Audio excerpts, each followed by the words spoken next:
The calm before thunder. A routine day on Zirian 7. Station Commander Marcus Valeries adjusted his collar as he walked through the central command deck of Zirian 7.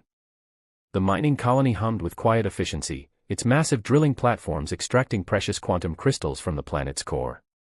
For 3 years, this remote outpost had operated without incident, a testament to the Galactic Trade Federation's peaceful expansion policies. Another beautiful day in paradise, muttered Communications Officer Nora Kellens, her fingers dancing across the holographic displays. The young woman had been stationed here for 18 months, and the isolation was starting to show. Her sandy hair was pulled back in a regulation ponytail, but her eyes held the distant look of someone dreaming of home. Marcus chuckled, his weathered face creasing into familiar lines. At 52, he'd seen enough frontier postings to appreciate the boring ones. Boring is good, Kellens. Boring means everyone goes home safe. The command center overlooked the colony's main valley, where hexagonal mining platforms stretched toward the horizon. Zirian 7's twin suns cast everything in golden light, making the metallic structures gleam like scattered coins. Below, the Veltari workers moved with practiced efficiency, their tall, slender forms perfectly adapted to the planet's low gravity. An unwelcome discovery. Security Chief Devon Cross emerged from the tactical station, his broad shoulders tense with concern. The former militaryman still carried himself like a soldier, despite 3 years of civilian service. His dark skin gleamed with perspiration, and his usually calm demeanor showed cracks of worry. "Commander, we've got something on the deep space sensors," Devon reported, his voice carefully controlled. "Multiple contacts entering the outer system. Formation suggests, well, it doesn't suggest anything good." Marcus moved to the central display, where dozens of red dots materialized against the star field. The tactical computer calculated vectors and velocities, painting an increasingly grim picture. "Merchant convoy." "Negative, sir. Transponder signals are scrambled, but the signature patterns match known raider configurations. We're looking at least 40 vessels, mixed classes." Nora's face went pale. 40. But this is neutral space. The Federation has agreements with all the major powers. No one attacks Federation colonies. "Someone didn't get the memo," Devon replied grimly. He highlighted the lead ships on the display. "Computer analysis suggests Korthak Syndicate markings. These aren't your typical pirates, Commander. The Syndicate operates like a military force." Marcus felt a chill run down his spine. The Korthak Syndicate had been growing bolder in recent months, striking at isolated outposts and trade routes. But Zirian 7 was supposed to be too far into Federation space, too well protected by treaties and mutual defense pacts. Desperate measures. "Get me a channel to Federation Command," Marcus ordered. "Priority Alpha Emergency Protocol." Nora's fingers flew across her console. "Channel open, sir. Transmitting on all emergency frequencies." Marcus cleared his throat. "Federation Command, this is Station Commander Marcus Valeries, Zirian 7 Mining Colony. We have confirmed hostile forces approaching our position. Repeat, hostile forces inbound. Requesting immediate military assistance." The response came back within minutes, crackling with static from the long-distance transmission. "Zirian 7, Federation Command. Closest military assets are 72 hours out. Recommend immediate evacuation protocols." 72 hours. Nora whispered. "We'll be dead in 6. Devon was already pulling up evacuation procedures. "We've got civilian transports for maybe 2,000 people. The colony houses over 8,000, including the Veltari families." Marcus closed his eyes. Mathematics of disaster. Not enough ships, not enough time, and nowhere to run that the raiders couldn't follow. "What about the distress beacon?" "Already activated," Nora confirmed. "Broadcasting on all frequencies, including the emergency channels reserved for, well, for extreme situations." The calm breaks. On the display, the raider fleet began to separate into attack formations. The lead ships were accelerating, their weapons systems powering up. The colony's automated defenses were pathetic compared to what was coming, a few orbital platforms designed more for debris than determined attackers. "Estimated time to weapons range?" Marcus asked. 4 hours, 17 minutes, Devon replied. Maybe 5 if they're being cautious. Marcus walked to the observation windows, staring out at the peaceful valley below. Veltari children played near the residential domes while their parents worked the extraction sites. Human families had made lives here, built something good in the emptiness between stars. All of it about to be destroyed by creatures who saw only profit in death. "Sir," Nora called out, her voice suddenly sharp with hope. "I'm getting a response to the emergency beacon." It's not Federation." "Who then?" Marcus demanded. Nora's face showed confusion mixed with disbelief. "The transponder codes identify them as Terra Defense Force. Human military." Devon frowned. "That can't be right.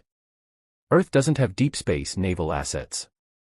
The Federation handles all military operations in this sector." "The signal is authentic," Nora insisted. "Quantum encryption matches Terran protocols. They're identifying themselves as the Fifth Fleet, Human Expeditionary Force." Marcus felt something stir in his chest.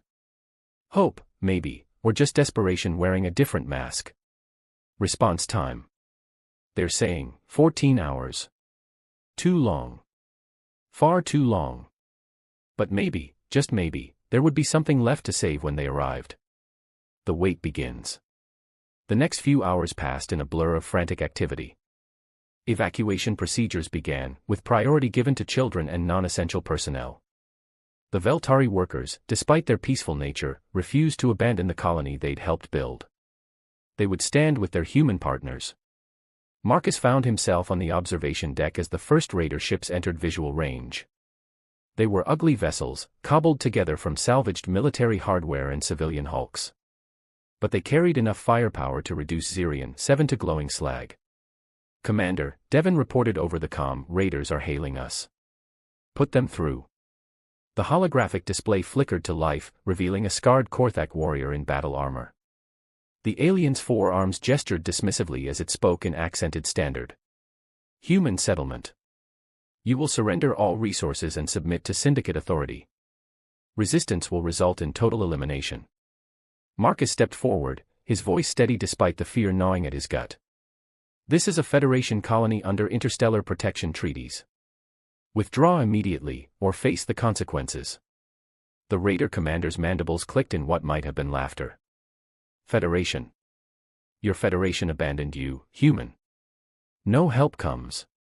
Submit or burn." The transmission cut off. Marcus turned to his staff. "All hands, prepare for siege conditions. We hold until help arrives." In the distance, the first Raider ships began their attack run, and Commander Marcus Valeris prepared to discover just how much courage his people possessed when faced with impossible odds. The calm was over. Thunder was coming. First blood. The colony burns. The first bombardment came at dawn. Lieutenant Colonel James Brixton watched through the viewport of his command ship as orange flames erupted across Zirian 7's surface. The mining colony that had been a peaceful outpost just hours before was now a burning scar against the planet's golden landscape. "God Almighty," whispered Captain Lucas Romano, his tactical officer. The younger man's face was pale as he processed the sensor data. "They're not just attacking military targets. They're hitting everything: residential areas, civilian shelters, even the medical centers." James clenched his jaw, the muscles in his neck tightening. At 45, he'd seen his share of conflicts, but the systematic destruction of innocent lives never got easier to watch. The Korthak Syndicate wasn't just raiding, they were making an example. "Sir," called Pilot Officer Rita Hayes from the navigation station. "We're receiving continuous distress signals from the surface. Colony Command is still operational, but they're reporting massive casualties. The defensive grid is completely overwhelmed. The Fifth Fleet arrives." The human fleet dropped out of hyperspace like ghosts materializing from the void. 12 ships, sleek and deadly, their hulls bearing the distinctive blue and silver of the Terra Defense Force. They moved with precision that spoke of years of training in battles fought in the darkness between stars. James stood on the bridge of the TDF Retribution, his flagship.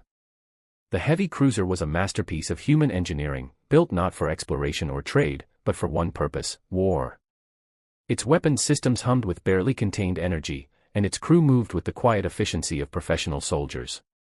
"Fleet status report," James commanded. All ships reporting ready, sir, Lucas replied. The Vengeance and Fury are moving to flanking positions. Destroyers Eclipse and Phantom are preparing for hit-and-run tactics. The carrier Defiant is launching fighter squadrons. Through the tactical display, James could see the Raider fleet spread across Zirion 7's orbital space. 43 vessels of various sizes, from small attack craft to massive command ships. They were focused on the planet below, seemingly unaware that death had just arrived in their midst. Assessment of the enemy. Analysis of hostile forces. James asked. Rita pulled up detailed scans on the main display. Mixed fleet composition, sir. Primarily Korthak Syndicate vessels, but I'm seeing at least 6 different species represented. Some of those ships are heavily modified, they've got more firepower than their original design should allow. Numbers. Approximately 15,000 hostile personnel across all vessels. They're using older generation weapons, but quantity has a quality all its own. The lead command ship is a converted Veltari heavy transport, looks like they've stripped out the cargo bays and packed them with missile launchers. James studied the formation. The Raiders had positioned themselves in a defensive sphere around the planet, but their attention was focused downward. Classic mistake, they were so focused on their prey that they hadn't maintained proper perimeter watch. Sir, Lucas reported, we're getting a transmission from the colony. Commander Marcus Valeries is requesting immediate assistance. He says they've got maybe 6 hours before the Raiders break through their remaining defenses. The human response. James nodded grimly. Signal all ships. We go to battle stations. This is not a rescue mission, this is a punishment detail. The bridge lights dim to combat settings. Throughout the fleet, similar transformations were taking place. Weapons systems came online, armor plating sealed over vulnerable sections, and combat crews took their positions. The human ships shed their peaceful appearance like wolves shedding sheep's clothing. Orders, sir? Lucas asked. James studied the tactical display for a long moment. The Raiders outnumbered them more than 3-1, but numbers weren't everything. The Korthak Syndicate fought like pirates because that's what they were, opportunists who preyed on the weak and scattered when facing real opposition. We divide them, James decided. Captain Romano, signal the Vengeance and Fury. They'll take the far side of the planet and begin eliminating the smaller vessels. Make it look like a full assault. And the main force? We'll learn why you don't attack human colonies. First strike. The attack began without warning. The TDF Phantom, a stealth destroyer, materialized behind a cluster of Raider vessels like a nightmare given form. Its weapons fired in perfect sequence, plasma cannons, rail guns, and torpedo tubes speaking in unison. 3 Raider ships simply ceased to exist, vaporized in the space between heartbeats. The Syndicate fleet reacted with the panic of creatures suddenly realizing they were no longer the predators. Ships broke formation, some trying to flee while others turned to face this new threat. But human military doctrine was built on speed and overwhelming force applied at the perfect moment. Enemy command ship is trying to coordinate their response, Rita reported. They're broadcasting on multiple frequencies, trying to rally their forces. Jam their communications, James ordered. I want them deaf, dumb, and blind.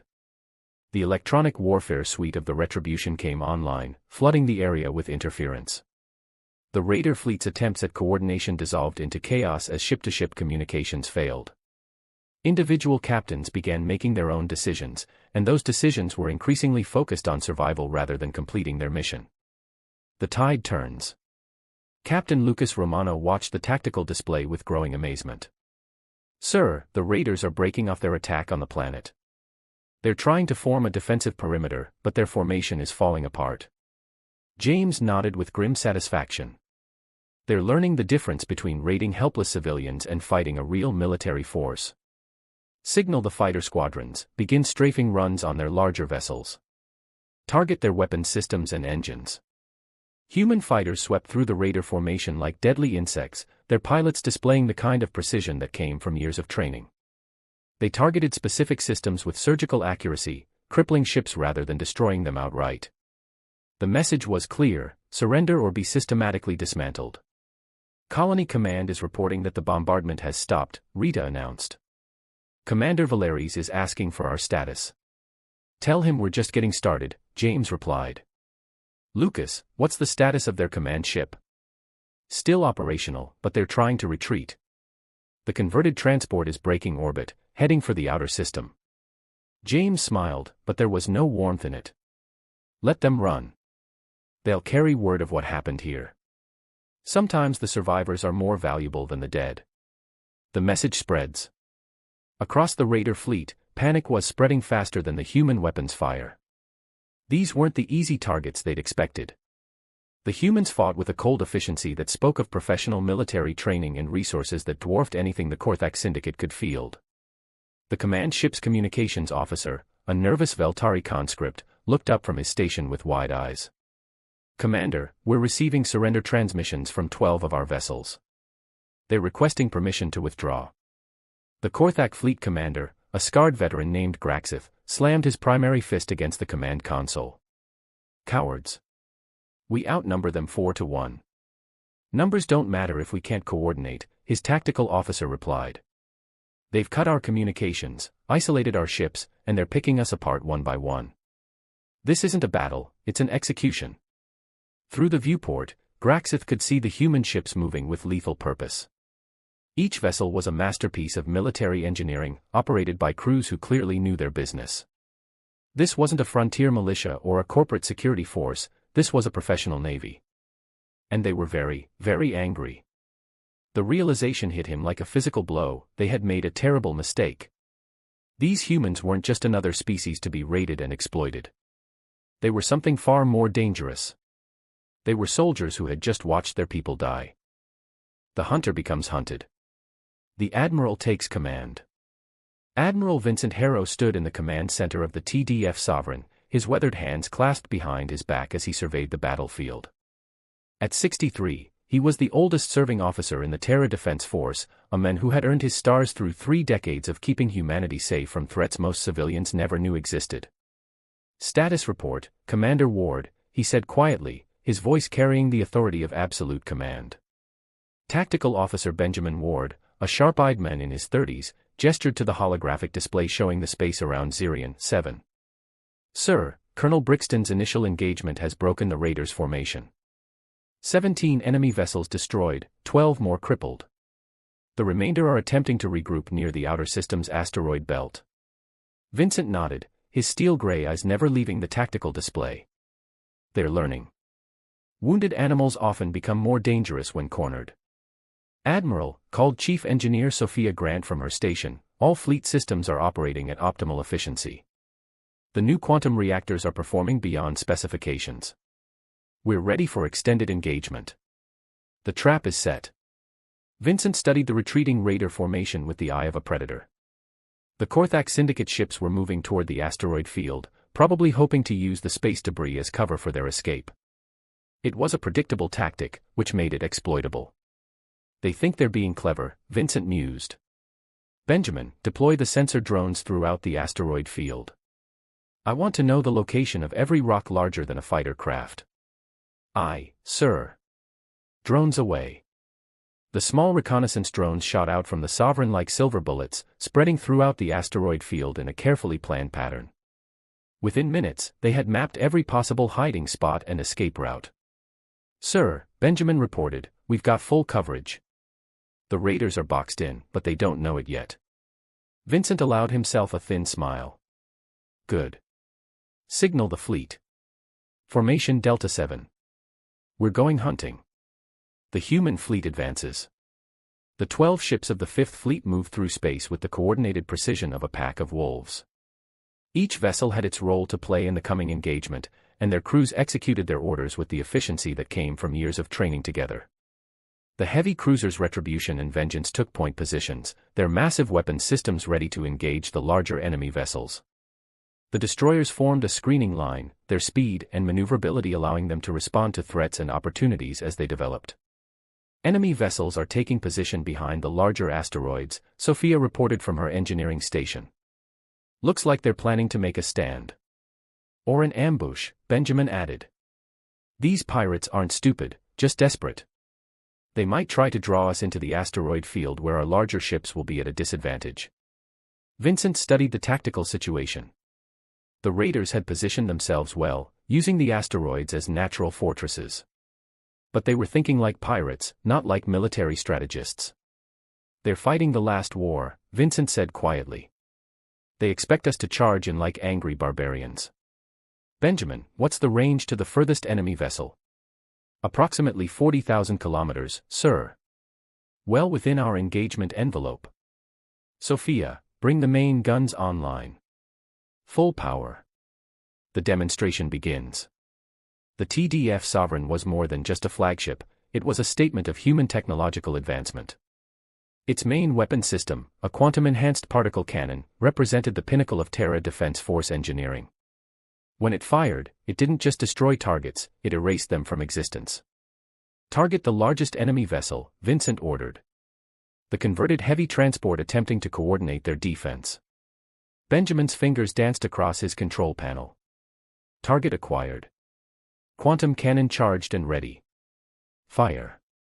The beam that erupted from the Sovereign's main gun was barely visible, a brief shimmer in space that lasted less than a second. But where the Korthak command ship had been, there was now only expanding plasma and debris. The effect on the raider formation was immediate and devastating. Ships that had been holding position behind asteroids suddenly broke cover, their crews panicking at the demonstration of human firepower. "Sir," Benjamin reported with barely concealed amazement, "the enemy vessel didn't just explode. It was completely vaporized. There's nothing left larger than a dinner plate." The systematic dismantling. Vincent nodded calmly. That was the point. Signal all ships, begin systematic elimination of hostile forces. Rules of engagement are simple, any vessel that fires on us or attempts to flee is a legitimate target. What followed was less a battle than a clinical demonstration of military superiority. The human fleet moved through the asteroid field with methodical precision, their advanced sensors tracking every enemy vessel regardless of where they tried to hide. The destroyer Eclipse used its stealth capabilities to appear behind a cluster of raider ships, destroying 3 before they even knew they were under attack. The fighter squadrons from the carrier Defiant swept through the asteroid field like deadly angels, their pilots displaying the kind of skill that came from endless training and combat experience. "Enemy vessels are transmitting surrender signals," Benjamin reported. Multiple ships requesting permission to withdraw. "Denied," Vincent replied without hesitation. They chose to attack human civilians. They live with the consequences. The hunters become prey. Commander Thekvar, the surviving Korthak officer now in charge of what remained of the raider fleet, stared at his tactical display with growing horror. In less than 2 hours, the mighty Syndicate fleet had been reduced to fewer than 15 operational vessels. "Commander," his communications officer reported, "the human ships are systematically destroying our forces. They're not even giving us a chance to surrender." Thekvar's forearms trembled with rage and fear. "This is impossible. We outnumbered them 3-1. Numbers don't matter when the enemy can destroy your command ship from 40,000 kilometers away," his tactical officer replied grimly. "These aren't typical humans, Commander. This is their military, their actual military." Through the viewport, Thekvar could see the human ships moving with terrifying purpose. Each vessel was a masterpiece of military engineering, operated by crews who clearly considered warfare a science rather than an art. "Sir," the communications officer continued, "we're receiving transmissions from the other raider groups throughout the sector. They're reporting similar attacks. Human fleets are appearing everywhere the Syndicate has struck in the past year." The realization dawns. Vincent watched the final phases of the engagement with professional satisfaction. The last few raider vessels were attempting to flee toward the outer system, but his ships were already in position to intercept them. "Admiral," Sophia reported, "we're receiving reports from other fleet elements throughout the sector. All Syndicate operations have been terminated. Total hostile losses are estimated at over 300 vessels. Casualties on our side?" "Minimal, sir. The destroyer Phoenix took some damage to its forward shield array, but no loss of life." Vincent nodded. "Signal Colonel Brixton. His people can begin rescue operations on the planet." "And Benjamin?" "Yes, sir. Make sure our communications are being monitored by every intelligence service in this sector. I want them to know exactly what happened here." Benjamin looked puzzled. "Sir? Wouldn't operational security suggest we keep our capabilities classified?" Vincent turned to face his tactical officer, and for the first time in the engagement, he smiled. Commander Ward, sometimes the most effective weapon is the one you never have to use. Let them know what happens when you attack human civilians. The message spreads. Across the galaxy, intelligence networks buzzed with reports of the Zirian-7 incident. The Korthak Syndicate, one of the most feared raider organizations in the Outer Rim, had been completely destroyed in a matter of hours. The humans, species that most galactic powers considered primitive and peaceful, had demonstrated military capabilities that defied every strategic assessment. Their ships moved with impossible coordination, their weapons struck with devastating precision, and their crews fought with the cold efficiency of born killers. But perhaps most terrifying of all was the systematic nature of their response. This hadn't been a rescue mission that escalated into combat.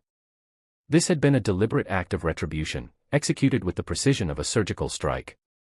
The message was clear: humanity would no longer tolerate attacks on their people.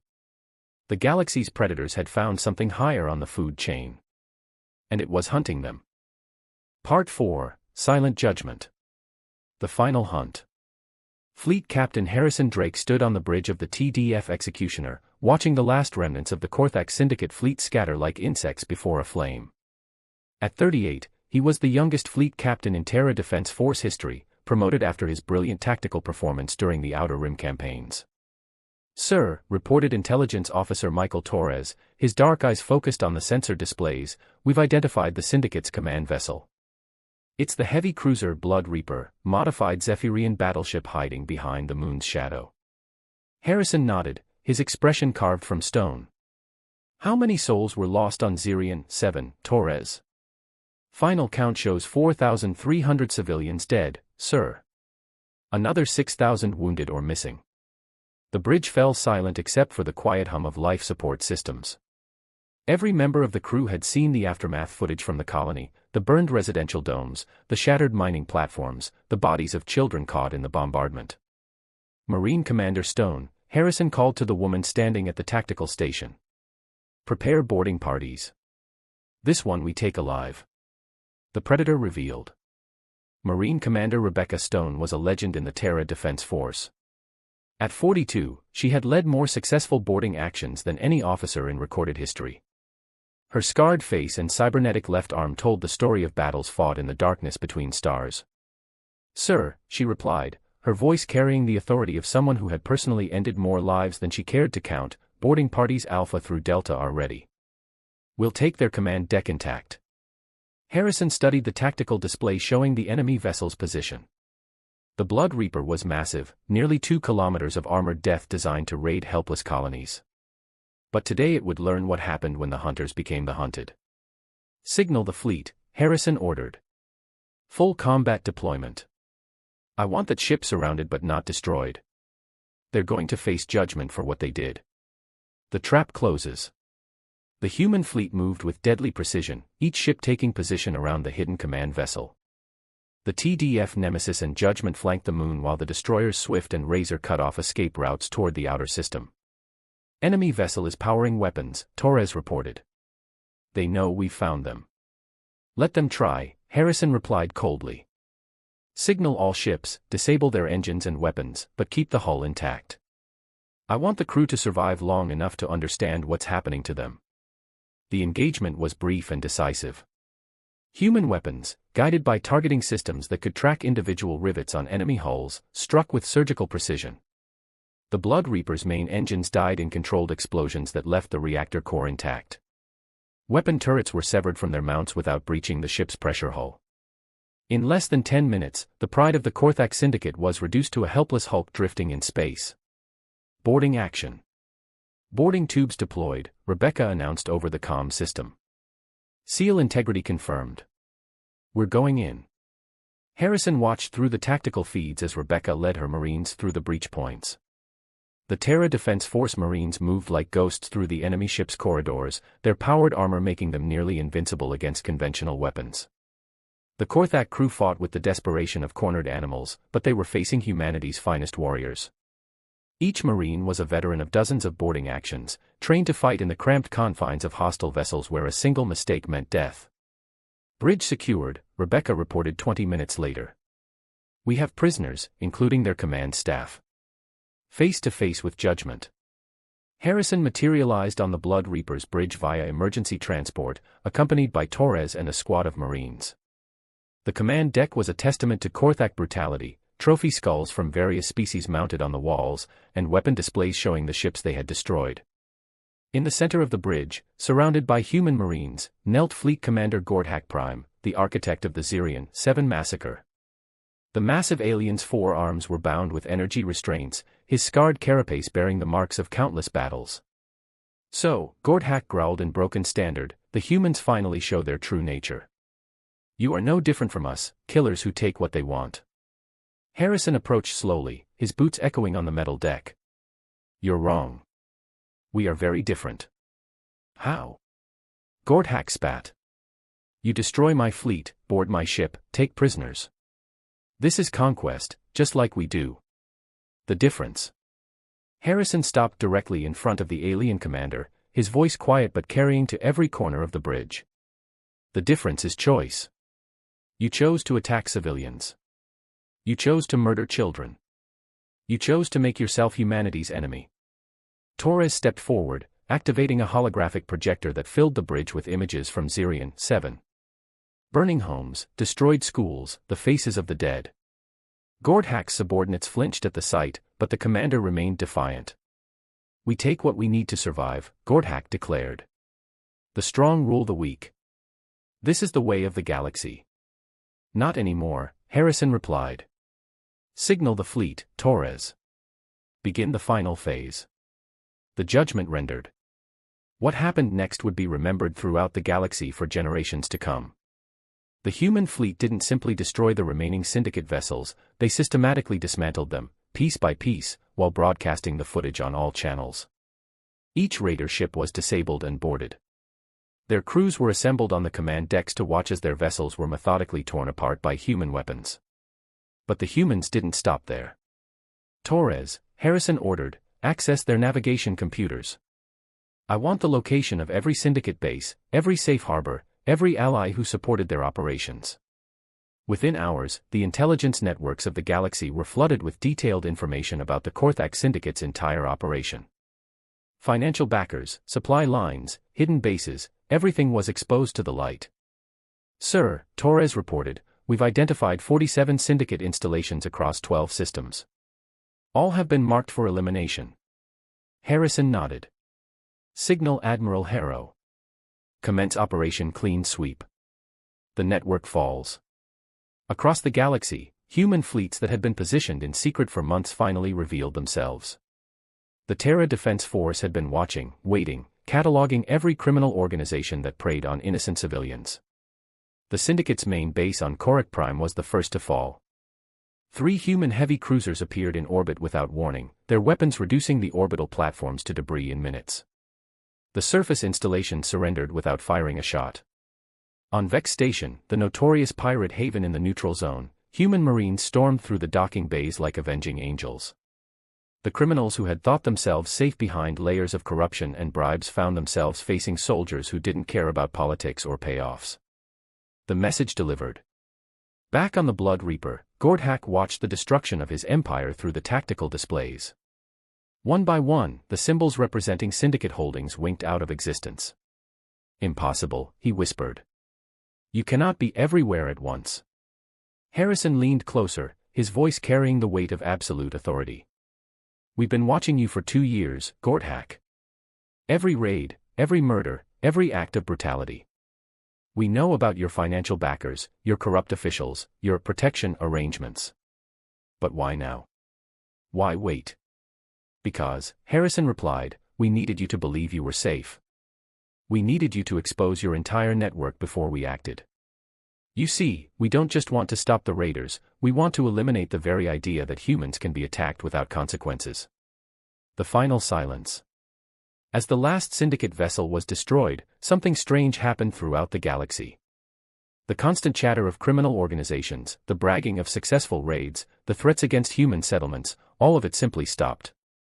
Intelligence services that monitored the criminal underground reported an unprecedented phenomenon, complete radio silence from every pirate organization within 50 light-years of human space.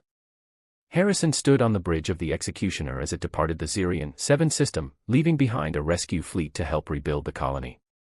The message had been sent, received, and understood. "Torres," he said quietly, "what's the status of pirate activity in our sector?" Torres checked his displays, then looked up with something approaching awe. "Sir, there isn't any. Every criminal organization has either surrendered to local authorities or fled beyond the outer rim. The entire sector has gone quiet." Harrison nodded, satisfied. "Good. Signal the fleet, mission accomplished. We're going home." Behind them, space itself seemed to hold its breath, as if the stars themselves had learned to fear the wrath of humanity. When the stars go quiet, the Council convenes. Galactic Council Representative Octavius Bell stood before the assembled delegates in the great chamber of New Geneva Station, his weathered face grave as he addressed the most powerful beings in known space. At 70 years old, he had spent 4 decades in diplomatic service, but nothing had prepared him for this moment. "Honored delegates," Octavius began, his voice carrying across the vast chamber, "we are here to discuss the events that have fundamentally altered the balance of power in our galaxy." The chamber buzzed with nervous energy. Representatives from over 200 species sat in their designated sections, each trying to process what they had witnessed. The Veltari delegation whispered among themselves in their musical language, while the massive Thuron ambassadors sat in stone-like silence.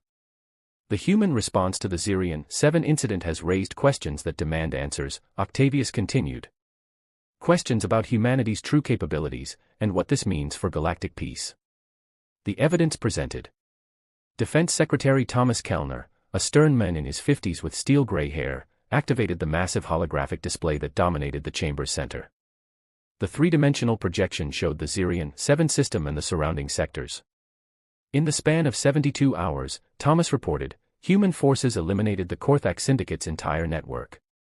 Not just their fleet, their entire criminal organization spanning 12 systems. The display showed red markers disappearing one by one as human fleets struck with surgical precision. Pirate bases, supply depots, financial centers, all methodically destroyed or captured. Intelligence analysis indicates that humanity has been conducting surveillance operations on criminal organizations throughout this entire sector for over 2 years, Thomas continued. They knew everything, every base, every financial backer, every corrupt official. Admiral Therian Voss, the Centauri Alliance's chief military strategist, leaned forward in his seat. "Representative Bell, are you telling us that humanity has been operating a clandestine intelligence network without informing the Council?" The revelation. Octavius exchanged glances with Thomas before responding. "Admiral Voss, humanity has been defending itself. The question we should be asking is not whether they informed us, but why none of our intelligence services detected their capabilities." General Marcus Wolf, the Terra Defense Force's senior representative, stood from the human delegation section. At 55, he carried himself with the bearing of a man who had spent his life preparing for war. "With respect, Admiral Voss," Marcus said, his voice carrying across the chamber, "humanity never hid our capabilities. We simply weren't asked about them. The Council classified us as a developing civilization and excluded us from military planning discussions." The chamber erupted in murmurs as delegates processed this statement. The Veltari representative, Ambassador Seleth, rose gracefully from her seat. "General Wolf, surely you understand our confusion. Human colonies were considered vulnerable targets. Your merchant vessels requested escort services from Council fleets. Nothing in your behavior suggested military capabilities of this magnitude." The strategy revealed. Marcus smiled grimly. "Ambassador Seleth, that was precisely the point. For 50 years, humanity has been perceived as weak, peaceful, dependent on others for protection. That perception served our purposes perfectly." The holographic display changed to show star charts spanning the entire galaxy. Hundreds of small markers appeared, human colonies, trading posts, research stations, and what appeared to be civilian vessels. Every human settlement, every merchant ship, every research expedition has been gathering intelligence, Thomas explained. "We've been mapping the galaxy's criminal networks, identifying threats, and preparing responses." "But why the deception?" asked High Counselor Zefek of the Draconian Empire, his reptilian features showing confusion. "Because," Marcus replied, "the galaxy needed to believe we were harmless. Pirates don't fear sheep, they ignore them until it's too late. The scope of preparation. Intelligence Director Nathan Cross, a quiet man in his 40s whose unremarkable appearance had served him well in his career, stepped forward with additional data. The Terra Defense Force currently operates 437 vessels across 46 systems, Nathan reported calmly. We maintain intelligence assets in every major criminal organization, most government bodies, and several military commands. The chamber fell silent. Those numbers represented a military force comparable to major galactic powers, yet humanity had been treated as a minor species for decades. Impossible, breathed Admiral Voss. Our intelligence services would have detected fleet movements of that magnitude. Would they? Nathan asked. Our ships don't use conventional hyperspace lanes. Our communications don't rely on standard galactic networks. We've been building our infrastructure parallel to yours, not integrated with it. The new reality. Ambassador Kelvith of the Trade Federation, a nervous insectoid whose antenna twitched with agitation, raised a trembling appendage. What does humanity want? Are you planning to challenge the existing order? Octavius stepped forward, his diplomatic training evident in his measured response. Humanity wants exactly what we've always wanted: peace, trade, and the safety of our people. But we will no longer rely on others to provide that safety. And if other species threaten human interests, press General Tharkax of the warrior caste. Then they will learn what the Korthak Syndicate learned, Marcus replied without hesitation. Humanity does not make threats. We make promises. The galactic response. The session continued for hours as delegates grappled with the new reality. Some species expressed outrage at humanity's deception, others fear at their demonstrated capabilities. But all recognized that the galactic balance of power had shifted permanently. High Counselor Mordian of the Elder Races, ancient and wise, finally spoke in his gravelly voice. Young species, you have played a dangerous game. Deception breeds mistrust. Octavius bowed respectfully. Honored Counselor, humanity did not deceive anyone. We simply allowed others to see what they expected to see. The galaxy assumed we were weak because we chose not to display our strength. And now? Mordian asked. Now the galaxy knows better. The silent galaxy. In the weeks following the council session, intelligence services throughout the galaxy reported an unprecedented phenomenon. Criminal activity in sectors adjacent to human space dropped to nearly zero. Pirate organizations disbanded or fled to the outer rim. Corrupt officials quietly resigned from their positions. Director Nathan Cross stood in his office overlooking Earth's capital, reading reports from across the galaxy. His assistant, a young woman named Patricia Wells, brought him the daily intelligence summary. Sir, Patricia reported, we're seeing continued reductions in criminal activity. The Vorthan pirates have officially disbanded. The Crimson Fleet has retreated beyond the galactic edge. Even the notorious Black Star Syndicate has gone completely silent.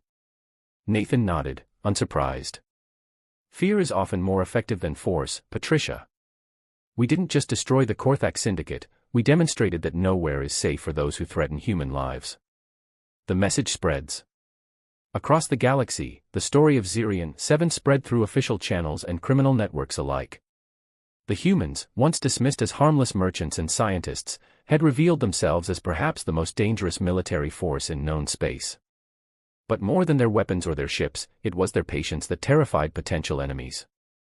They had waited decades, gathering intelligence, positioning assets, preparing for conflicts that others didn't even know were coming.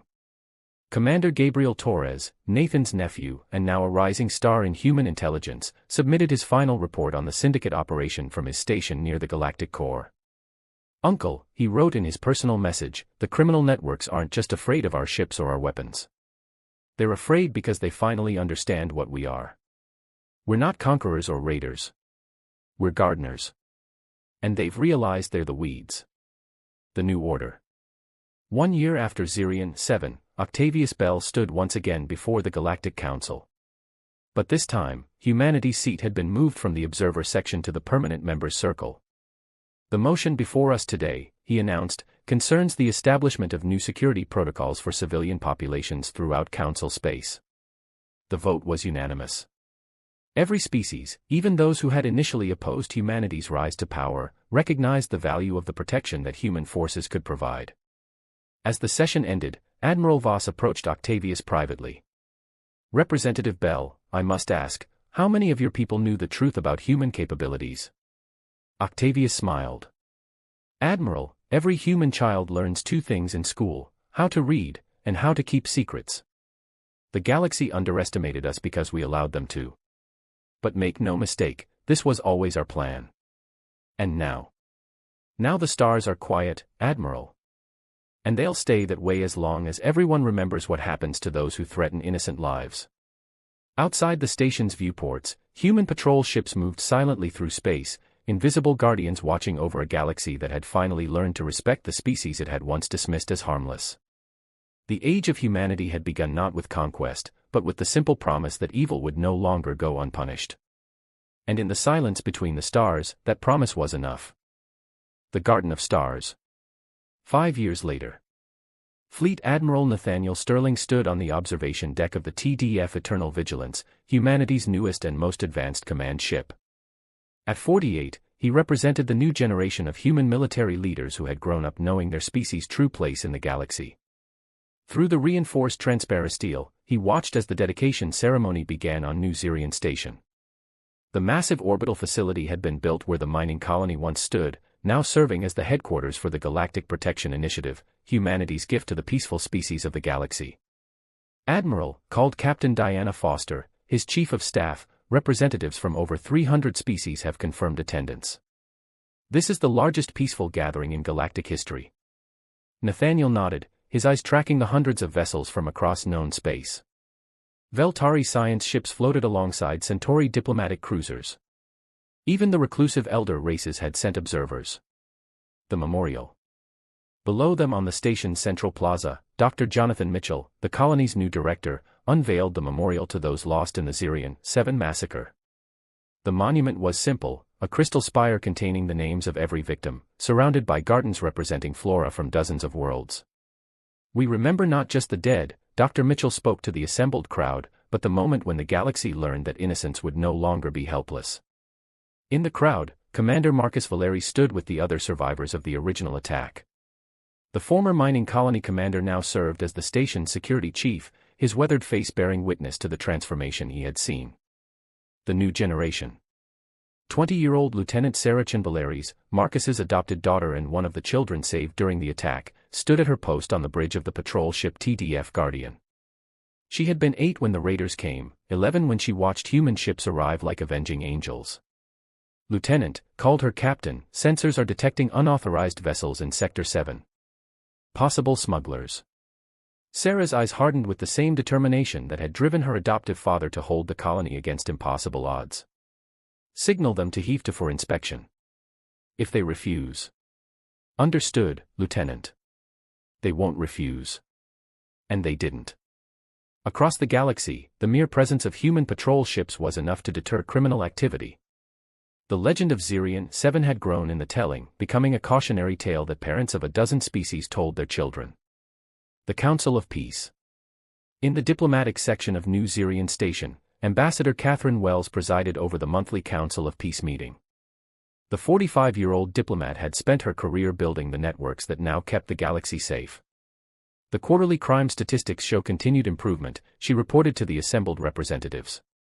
Piracy is down 97% from pre-Zirian levels. Slavery has been eliminated in 43 systems. Corrupt governments have been replaced by legitimate administrations in over 60 worlds. The Veltari representative, now an old friend, spoke up. "Ambassador Wells, some of our younger citizens ask why humans continue to patrol our space. They worry about dependency." Catherine smiled. "Tell them that gardens require tending, but the goal is for the plants to grow strong enough to protect themselves. Humanity's role is not to rule, but to ensure that those who would destroy peace know the consequences." The underground network. In the depths of the station, Intelligence Coordinator David Park monitored the galaxy's criminal networks. The 35-year-old analyst had dedicated his career to ensuring that threats were identified and neutralized before they could harm innocent lives. "Sir," his assistant reported, "we've detected chatter about a possible new syndicate forming in the Outer Rim. They're calling themselves the Iron Talon Collective." David's expression didn't change.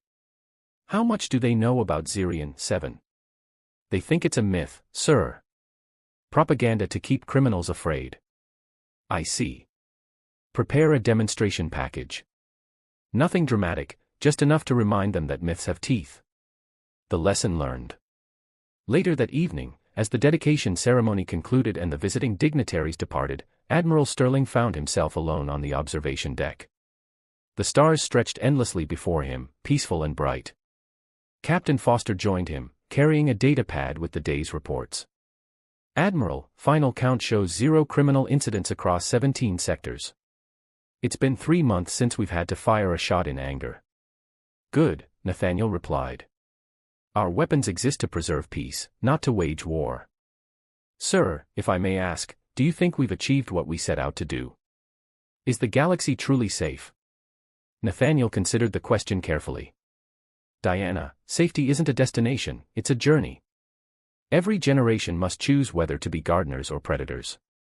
We've shown the galaxy what happens to predators. Now we tend the garden. The promise kept. As the years passed, the story of Zirion 7 became more than history, it became the foundation of a new galactic order. Children across the galaxy grew up in safety, knowing that somewhere in the darkness between stars, human ships maintained their silent vigil. The criminal organizations that had once terrorized peaceful worlds were memories now, their leaders either dead or fled beyond the galaxy's edge. In their place, legitimate governments flourished under the protection of the Galactic Protection Initiative. Pirates learned to fear the sight of human patrol ships. Corrupt officials found their crimes exposed by omnipresent intelligence networks. Those who would prey on the innocent discovered that the galaxy had grown teeth. The garden flourishes. Commander Elena Rodriguez, the newest addition to the Protection Initiative, filed her final report from the frontier zones. The 28-year-old officer had spent 2 years establishing safe trade routes in previously lawless regions. The transformation is complete in Sector 12, she wrote. Former pirate havens have become legitimate trading posts. Refugee populations have established permanent settlements. Crime rates are now lower than core world averages. Her report joined thousands of others in the initiative's archives, each one documenting the slow but steady expansion of peace throughout the galaxy. The Eternal Watch. On the bridge of the Eternal Vigilance, Admiral Sterling reviewed the latest intelligence reports. New threats were always emerging, species that hadn't learned the lessons of history, criminal organizations that thought they could succeed where others had failed. But for each new threat, there was a response prepared. Human intelligence networks had grown to encompass every corner of known space. The fleet had expanded to meet every challenge. Most importantly, the resolve that had driven humanity to avenge Zirion 7 had never wavered. Admiral, Captain Foster reported, incoming priority message from Earth. The President wants to know if we need additional resources for the frontier expansion. Nathaniel smiled. Tell the President that the garden grows larger every day, but we have sufficient gardeners for the task. The final truth. As the night cycle began on New Zirion Station, the memorial crystal cast its gentle light across the plaza. The names of the dead glowed softly, remembered and honored. But around them, the gardens bloomed with life from across the galaxy, a living testament to the peace their sacrifice had purchased. Somewhere in the darkness beyond the station, human patrol ships continued their endless vigil. They moved silently through the void, invisible guardians watching over a galaxy that had learned to sleep safely. The raiders who had attacked Zirion 7 had thought they were preying on helpless civilians. Instead, they had awakened something far more dangerous than any military force, they had awakened humanity's protective instinct. And in a galaxy where predators had once ruled through fear, the gardeners had proven that love could be more powerful than hate, that protection could triumph over predation, and that sometimes the most dangerous species was the one that refused to let evil go unpunished. The stars were quiet now, and in that silence, the garden of galactic civilization flourished as never before. The promise had been kept. The innocent were safe. And humanity stood eternal watch over the peace they had planted in the void. The end.